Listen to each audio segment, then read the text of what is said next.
Hai semua, Assalamualaikum warahmatullahi wabarakatuh dan salam sejahtera.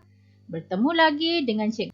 Baiklah murid-murid, hari ini kita akan belajar mata pelajaran sejarah tahun 5 dan tajuk yang akan kita belajar pada hari ini ialah Unit 7 yang di Pertuan Agong, Teras Kedaulatan Negara. Bahagian pertama. Murid-murid sudah bersedia untuk belajar? Jom kita belajar bersama-sama. Objektif pembelajaran kita pada hari ini ialah di akhir pembelajaran, murid dapat yang pertama, menyatakan kedudukan Yang di-Pertuan Agong sebagai Ketua Utama Negara. Dan yang kedua, menyatakan peranan Majlis Raja-Raja dalam pemilihan Yang di-Pertuan Agong. Baiklah murid-murid, kita teruskan. Yang di-Pertuan Agong, Teras Kedaulatan Negara. Inilah tajuk yang akan kita belajar pada hari ini untuk bahagian pertama. Okey, cuba murid-murid lihat di sini. Institusi Yang di-Pertuan Agong penting dalam pentadbiran negara kita. Tahukah murid-murid, bilakah institusi Yang di-Pertuan Agong ini diwujudkan? Institusi Yang di-Pertuan Agong telah diwujudkan apabila Persekutuan Tanah Melayu mencapai kemerdekaan. Yang di-Pertuan Agong merupakan Ketua Utama Negara.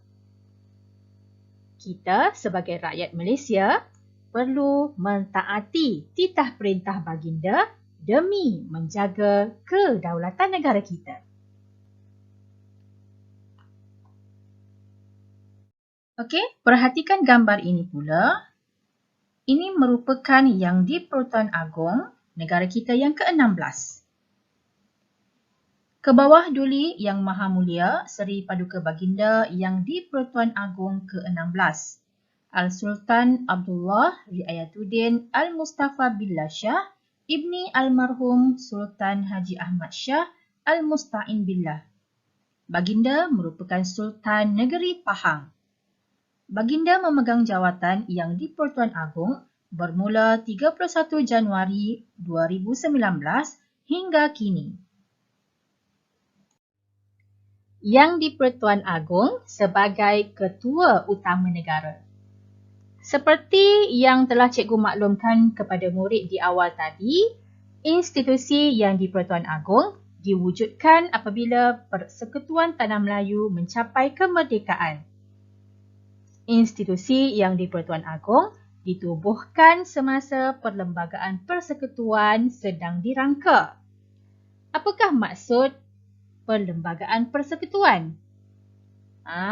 Perlembagaan Persekutuan ini merupakan undang-undang tertinggi negara. Di dalam Perlembagaan Persekutuan, Yang di-Pertuan Agong dinyatakan sebagai Ketua Utama Negara dan kuasanya adalah tertakluk dalam Perlembagaan Persekutuan. Sebagai Ketua Utama Negara, Yang di-Pertuan Agong memayungi 3 badan kerajaan, iaitu Badan Perundangan, Badan Eksekutif dan Badan Kehakiman. 3 badan kerajaan iaitu Badan Perundangan, Badan Eksekutif dan Badan Kehakiman. Badan Perundangan ialah badan yang menggubal undang-undang negara. Badan ini juga dikenali sebagai Parlimen. Badan Eksekutif pula ialah badan yang melaksanakan undang-undang ataupun dasar-dasar yang telah diluluskan di peringkat Badan Perundangan. Dan Badan Kehakiman pula merupakan badan yang mentadbir keadilan secara saksama, iaitu badan ini akan memastikan semua rakyat, semua orang akan mendapat keadilan undang-undang yang sama rata. Okey, seterusnya kita akan melihat berkenaan dengan pemilihan yang di-Pertuan Agong. Pemilihan yang di-Pertuan Agong dilaksanakan melalui sistem penggiliran yang unik antara 9 orang Raja Melayu. Yang di-Pertuan Agong dipilih secara bergilir-gilir dan memegang jawatan tersebut dalam tempoh 5 tahun. Pemilihan adalah mengikut peraturan yang telah ditetapkan dalam Perlembagaan Persekutuan. Apakah itu Perlembagaan Persekutuan? Cuba murid-murid lihat info ini. Perlembagaan Persekutuan merupakan undang-undang tertinggi negara. Baiklah murid-murid, sekarang kita hendak melihat kronologi pemilihan yang di-Pertuan Agong. Terdapat 5 langkah yang perlu dilaksanakan dalam proses pemilihan yang di-Pertuan Agong. Yang pertama, pemilihan yang di-Pertuan Agong dimulakan dengan membuat undian sulit oleh 9 orang Raja Melayu dalam Majlis Raja-Raja. Setelah nama dipilih, pada langkah yang kedua, Majlis Raja-Raja mengisytiharkan nama raja atau sultan yang terpilih menjadi yang di-Pertuan Agong. Pada langkah yang ketiga, setelah nama diisytiharkan, surat pengesahan pemilihan yang di-Pertuan Agong dihantar ke Dewan Rakyat dan Dewan Negara mengikut jadual ketiga Perlembagaan Persekutuan. Untuk pengetahuan murid-murid, Dewan Rakyat dan Dewan Negara ini berada di dalam Badan Perundangan. Pada langkah yang keempat, setelah surat pengesahan pemilihan dihantar ke Dewan Rakyat dan Dewan Negara, Perdana Menteri akan mengeluarkan kenyataan akhbar mengenai keputusan pemilihan jawatan yang di-Pertuan Agong. Dan langkah yang kelima, setelah Perdana Menteri mengeluarkan kenyataan, yang di-Pertuan Agong yang telah dipilih akan melafazkan sumpah atau ikrar dan menandatangani surat sumpah memegang jawatan dalam mesyuarat Majlis Raja-Raja. Okey. Kata kunci bagi setiap langkah ini telah cikgu sediakan. Murid-murid boleh ingat setiap langkah ini melalui kata kunci. Langkah yang pertama, kata kuncinya ialah undian sulit. Langkah yang kedua, kata kuncinya ialah isytihar nama. Langkah yang ketiga, kata kuncinya ialah surat pengesahan. Langkah yang keempat, kata kuncinya ialah kenyataan akhbar. Dan langkah yang kelima, kata kuncinya ialah lafaz sumpah dan surat sumpah. Murid-murid boleh hafal, boleh ingat setiap langkah ini melalui kata kunci yang telah cikgu sediakan ini.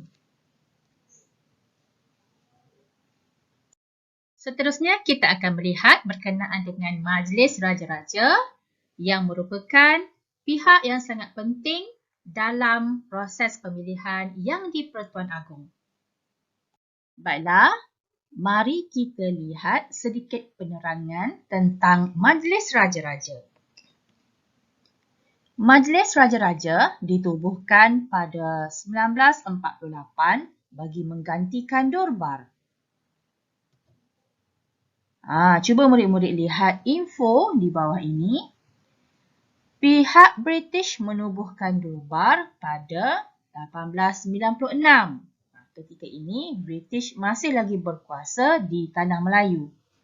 Durbar ialah suatu mesyuarat antara Raja-Raja Melayu dengan pihak British yang diadakan bagi mengenal pasti masalah yang dihadapi oleh negeri-negeri Tanah Melayu pada ketika itu. Jadi, kemudiannya Majlis Raja-Raja ditubuhkan pada 1948 bagi menggantikan Durbar. Majlis Raja-Raja dianggotai oleh 9 orang Raja Melayu dan 4 orang yang di-Pertua Negeri. Tugas utama Majlis Raja-Raja ialah membuat pemilihan yang di-Pertuan Agong. Seterusnya, kita akan melihat peranan Majlis Raja-Raja dalam pemilihan yang di-Pertuan Agong. Peranan ini merujuk kepada tugas ataupun kerja-kerja yang dilakukan oleh Majlis Raja-Raja dalam pemilihan yang di-Pertuan Agong. Kita akan melihat peranan Majlis Raja-Raja sebelum pemilihan yang di-Pertuan Agong, semasa pemilihan yang di-Pertuan Agong dan selepas pemilihan yang di-Pertuan Agong. Sebelum pemilihan yang di-Pertuan Agong, Majlis Raja-Raja akan menetapkan tarikh mesyuarat pemilihan. Okey, selepas tarikh ini ditetapkan, pihak-pihak yang terlibat dalam mesyuarat ini akan datang dan membuat proses pemilihan. Okey, kita lihat. Semasa proses pemilihan, tugas Majlis Raja-Raja ialah Majlis Raja-Raja akan membuat pengundian untuk memilih yang di-Pertuan Agong yang baharu.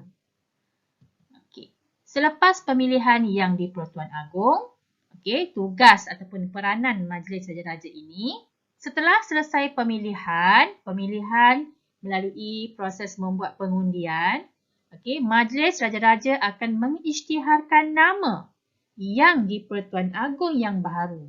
Okey, nama yang di-Pertuan Agong yang baharu didapati ataupun diperoleh melalui proses pengundian ini.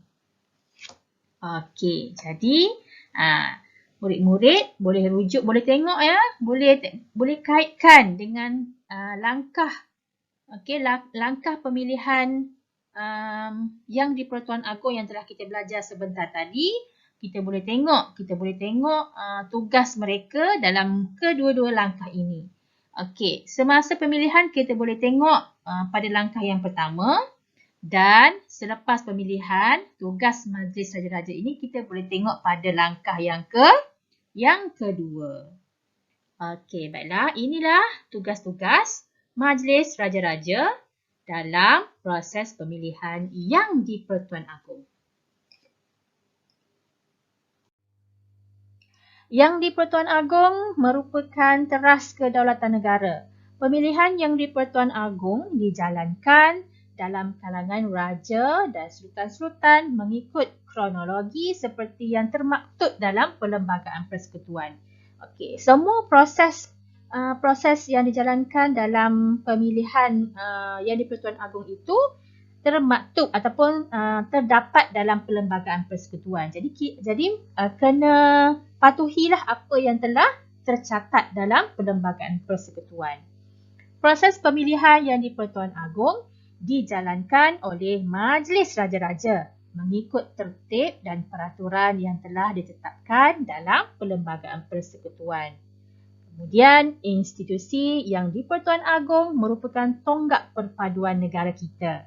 Kita sebagai rakyat haruslah menunjukkan taat setia dan menghormati kepada ketua negara kita. Siapa ketua negara kita, murid-murid? Ketua negara kita ialah yang di-Pertuan Agong. Baiklah, sampai di sini dahulu pelajaran kita untuk bahagian pertama. Kita jumpa lagi di video yang akan datang untuk bahagian kedua. Sampai jumpa lagi. Bye.